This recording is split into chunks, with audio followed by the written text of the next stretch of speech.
And now for the long-awaited last character in my Dungeons & Dragons animal character series, where I use random generators to combine one animal and one D&D character sheet to create a completely unique character. This time I was given a squirrel and a druid. His background is that he retreated from society after a life-changing event, and he's often lost in thought about finding himself and philosophy.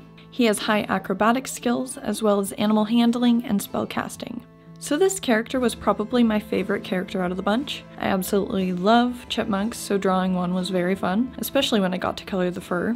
One detail I thought was kind of strange was that I wanted to include an animal sidekick for him. Because Malcer has animal handling skills, in my universe all the characters are non-human animals, so adding this bluebird on his shoulder felt simultaneously correct but also strange. It's like in shows and games where the characters are animals, but there's also animals, like in the regular show with the baby ducks, and in Animal Crossing with the yellow bird on the bulletin board. It's bizarre, but I enjoy the interest this bird brings to the design. Alright, so let's learn a little bit more about Malcer's past.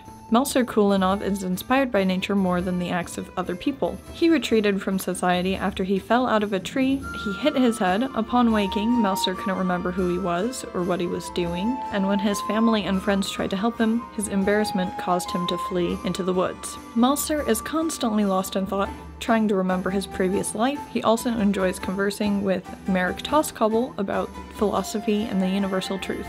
Alright, so that wraps up this little character design series. I wanted to know which character is your favorite, and if you haven't seen the others, I have a playlist with them to the left, and I just want to thank you so much for watching this video. I hope you have a great week, and I'll see you in the next one. Bye!